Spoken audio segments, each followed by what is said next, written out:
We interrupt programming for breaking news from NBC Chicago. Good morning to you. I'm Marion Brooks, and we are breaking into programming for some serious breaking news. The CEO of UnitedHealthcare, Brian Thompson, was shot and killed this morning in Midtown Manhattan in what appears to be a targeted attack. New York law enforcement is about to give an update. Let's listen in right now. Targeted attack. This does not appear to be a random act of violence. The victim was in New York City to speak at an investor conference. It appears the suspect was lying in wait for several minutes. And as the victim was walking to the conference hotel, the suspect approached from behind and fired several rounds, striking the victim at least once in the back and at least once in the right calf. Many people passed the suspect, but he appeared to wait for his intended target. The suspect fled, first on foot, then on an e-bike, and was last seen in Central Park on Center Drive early this morning. The victim was removed to Roosevelt Hospital, where he was pronounced. We've been in touch with his family, his friends, and his colleagues, and they are very much in our thoughts and prayers at this hour. The full investigative efforts of the New York City Police Department are well underway, and we will not rest until we identify and apprehend the shooter in this case. The women and men of the NYPD take enormous pride in the work that they do each day and each night to drive down crime and violence in our city. Right now, we are asking the public for your help. If you have any information about this case, call Crime Stoppers at 800-577-TIPS. We have increased the reward in this case to $10,000. I want to be clear. At this time, every indication is that this was a premeditated, pre-planned, targeted attack. Millions of people will be enjoying the tree lighting tonight, among other holiday events, and the NYPD will be out there with them, keeping them safe. For some preliminary details about today's tragic incident, I pass it over to our Chief of Detectives, Chief Joe Kenny. Thank you, Commissioner. The information I'm about to give you is preliminary as our investigation is continuing. This morning at 6:46 a.m., patrol officers from Midtown North Precinct responded to a 911 call of a person shot in front of the Hilton Hotel located at 1335 Avenue of the Americas. This is between West 53rd Street and West 54th Street. At 6:48 a.m., officers arrive and find the victim, Brian R. Thompson, a 50-year-old male, on the sidewalk in front of the Hilton with gunshot wounds to his back and leg. Mr. Thompson was removed by EMS to Roosevelt Hospital, where he was pronounced dead at 7:12 a.m. Mr. Thompson is the CEO of UnitedHealthcare and resides in Minnesota. Detectives from Night Watch, Midtown North Detective Squad, and Manhattan South Homicide responded to the scene and began their investigation. What we know is that the shooter arrived at the location on foot about 5 minutes prior to the victim's arrival. He stands alongside the building line as numerous other people and pedestrians pass him by. From video, we see at 6:44 a.m., the victim is walking alone towards the Hilton after exiting his hotel across the street. We believe the victim was headed to the Hilton Hotel to attend the United Health Group Investors Conference that was scheduled to start at 8 a.m. The shooter appears to be a light-skinned male. He's wearing a light brown or cream-colored jacket, a black face mask, black and white sneakers, and a very distinctive gray backpack. The shooter steps onto the sidewalk from behind the car. He ignores numerous other pedestrians, approaches the victim from behind, and shoots him in the back. The shooter then walks toward the victim and continues to shoot. It appears that the gun malfunctions as he clears the jam and begins to fire again. The shooter then flees on foot northbound into an alleyway between 54th Street and 55th Street.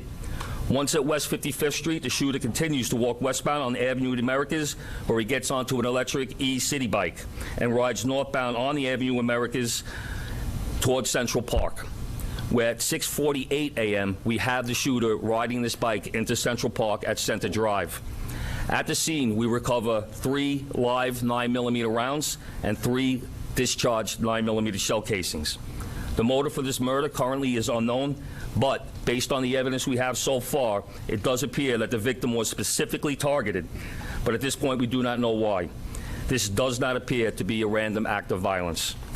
We are seeking information from the public to help identify the shooter. As the Commissioner said, we have upped the reward up to $10,000 for information. You're urged to contact Crime Stoppers at 1-800-577-TIPS. All information will be kept anonymous.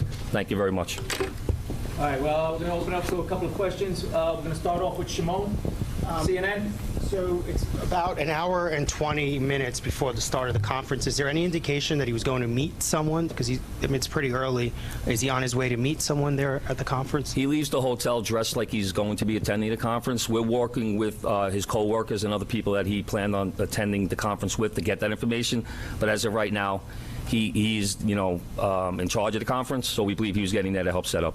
And then just the city bike, if I may. Do we know where that city bike is now? Does he dock it, or does he keep riding it? We're still tracking video. The last we see with him on that bike is in Central Park. Is there a way to track that bike? There are GPSs on those bikes. We'll be working with the company. All right, we're going to move over. We're going to go NJ Burkett. Thank you. Chief, were any words exchanged? If so, what were the words? I'm told a cell phone was recovered in an alleyway on his escape route. Does that appear to be connected to the suspect? We're working through that cell phone. Obviously, we'll be processing it forensically. And as far as words being exchanged, we do not have audio of the incident. We only have the regular video. But nothing from witnesses? Nothing. Well, there was one witness standing right next to the victim when he was shot. We're still trying to identify that victim.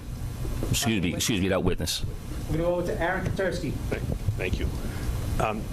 Chief, was he checked into the hotel across the street alone? Was he in the city alone? Was he accompanied by anybody? Did he have any known enemies or anyone that you've been able to find so far? Like I said, we're reaching out to law enforcement in Minnesota, and we're also interviewing his co-workers and family members to see if there have been any specific threats against him in the past.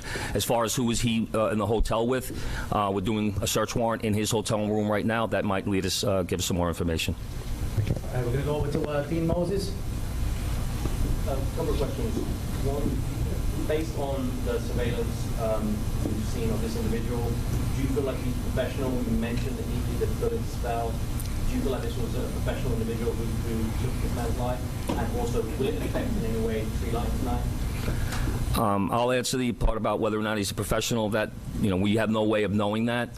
From watching the video, it does seem that he's proficient in the use of firearms, as he was able to clear the malfunctions pretty quickly.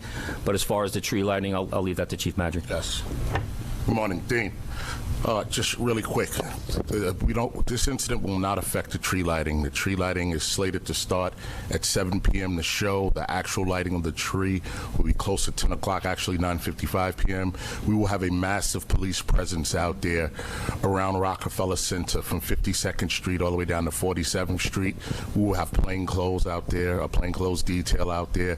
We will have our CRC assets, our strategic response group assets. We will have our intel division out there, a lot of assets out there to make sure people can come out and have a good time. And we're going to have additional police officers in the subways as well, so people can take mass transit to make it easier to travel into the city and enjoy the tree. This is a terrible event, but we're going to go on, and people are going to enjoy the tree lighting tonight.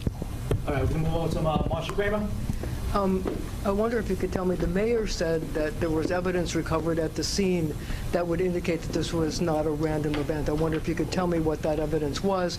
And by looking at the gun, it appears that there's a silencer on the gun. Was there a silencer on the gun? And does this indicate not only that it was premeditated, but this is somebody who knew his way around guns and might have been a professional?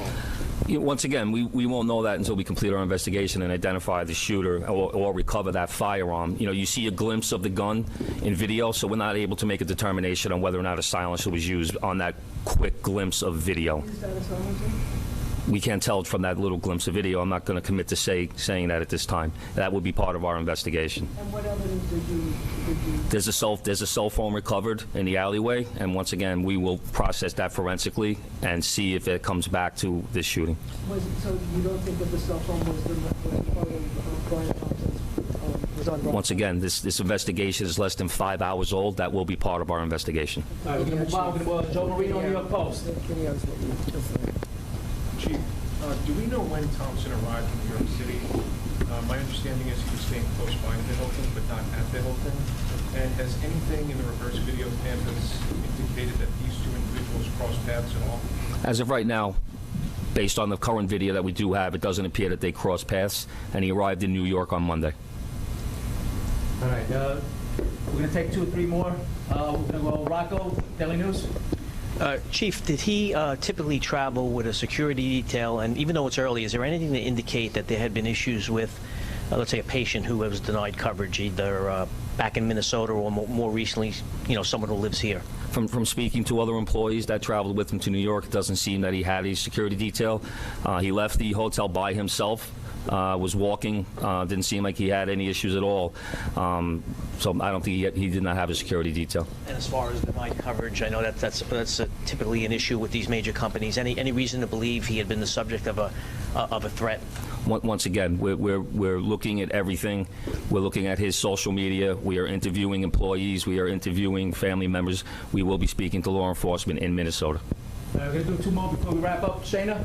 Oh, sorry. I was just going to ask if any cursory look at any social media, whether it's the company, whether it's his personal social media, his family's, is there anything obvious that sticks out at this early stage in the investigation? We have not uncovered anything at this time. The investigation is still too early. We're going to go last question over here with Jake. How's it going? With the suspect still at large, last seen in Central Park, are you urging New Yorkers to avoid the park? Is the NYPD deploying its drones? I know they recently started doing that in the park. And then also I was wondering, is there any indication when he gets this city bike that he's a city bike member? It's like sometimes if you're not a member, you can pay to use it. I don't know if you're able to tell on surveillance. The chief of detectives will answer the part about the city bike. But in terms of we're encouraging New Yorkers to go about their daily lives and their daily business, but to be alert. We put the picture out. You're putting the picture out. We want people to take a look. If they see anything suspicious, if they hear anything suspicious, we ask them to call 911, reach out to our detectives. With an incident like this, of course, we put a heavy deployment into Manhattan. We put additional resources out. We have the drones up. We have aviation out. We have K-9 out. When an incident like this happens, we don't spare any expense. We put all of our resources out there to support the chief of detectives' mission and to keep New Yorkers safe. So we will have a massive presence out there around the tree lighting, but throughout Manhattan as well until more information develops and we're able to support the chief of detectives and what he needs to make a quick arrest.